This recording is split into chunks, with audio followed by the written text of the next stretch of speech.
नमस्कार मित्रों। 2015 में एक फिल्म आई थी बाहुबली द बिगनिंग।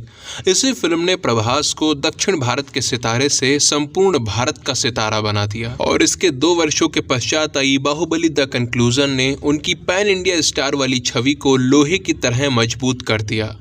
लोगों को प्रभास में आज भी अमरेंद्र बाहुबली की छवि दिखती है।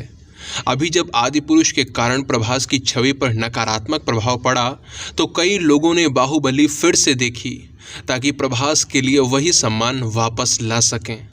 बाहुबली 2 की अपार सफलता के बाद जनता ने लगातार मांग करी कि बाहुबली 3 लाई जाए, पर ऐसा हो नहीं पाया।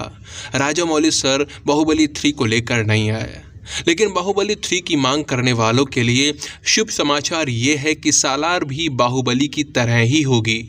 अभी तक जो भी जानकारी उपलब्ध है सालार के बारे में, उससे यही निष्कर्ष निकलता है कि दोनों में बहुत सी समानताएं हैं। बस अंतर इतना है कि बाहुबली प्राचीन समय में स्थित थी और उसमें मित्रता जैसा कुछ नहीं था, जबकि सालार वर्तमान समय में स्थित है और मित्रता ही सबसे महत्वपूर्ण अंग है उसका।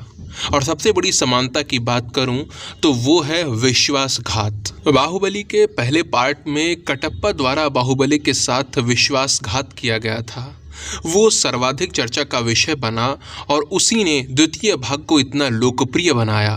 सालार में भी यही होने जा रहा है।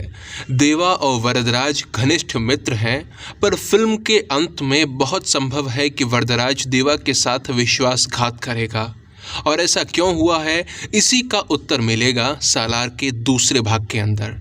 तब तक लगातार लोगों के मन में उत्सुकता बनी रहेगी। जैसे बाहुबली के समय ये प्रश्न सबसे ऊपर था कि कटप्पा ने बाहुबली को क्यों मारा, उसी तरह से सालार के पहले भाग के बाद ये प्रश्न बना रहेगा कि वरदराज ने देवा के साथ विश्वासघात क्यों किया। यदि आपने सालार का ट्रेलर देखा होगा तो उसमें तो ऐसा कुछ दिखाया नहीं गया है। उसमें बस यही दिखाया गया है कि 2 मित्र हैं और एक दूसरे के लिए जान देने तक को तैयार हैं। लेकिन ये सब मैं अपने मन से नहीं कह रहा, अपितु डायरेक्टर प्रशांत नील ने स्वयं एक इंटरव्यू में ये बताया है कि सालार 2 मित्रों की कहानी है जो कि आगे चल के शत्रु बन जाते हैं।